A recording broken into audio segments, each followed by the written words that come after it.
School ఎడ్యుకేషన్లో ఉన్న floss ఇవన్నీ.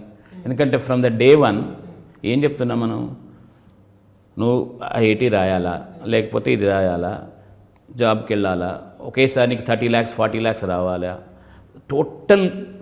టోటల్ ప్రీచింగ్ అదే కదా.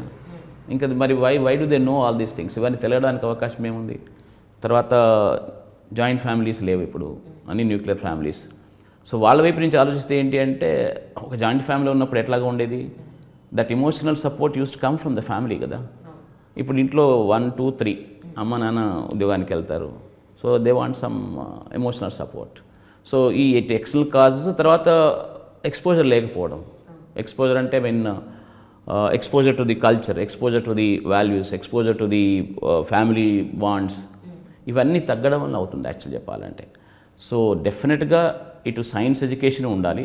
Just now I was telling you కదా, టుడే ఐమ్ వెరీ హ్యాపీ. ఎందుకు అంటే coming from a traditional family, learning science that brought the harmony. ఇప్పుడు ప్రజెంట్ డేలో కావాల్సిన ముఖ్యమైనది ఏంటి అంటే, you cannot keep all the time denouncing the youth అన్నమాట. ఎందుకంటే we need to understand their issues బేసిక్గా, right? But at the same time ఒక లైన్ ఉండాలా, అంటే రెండింటికి సమన్వయం చేసుకోవాలి. అంటే that kind of a culture should start in schools. బ్రహ్మసూత్రకారుడు ఒక మాట అంటాడు, తత్తు సమన్వయాత్ అని.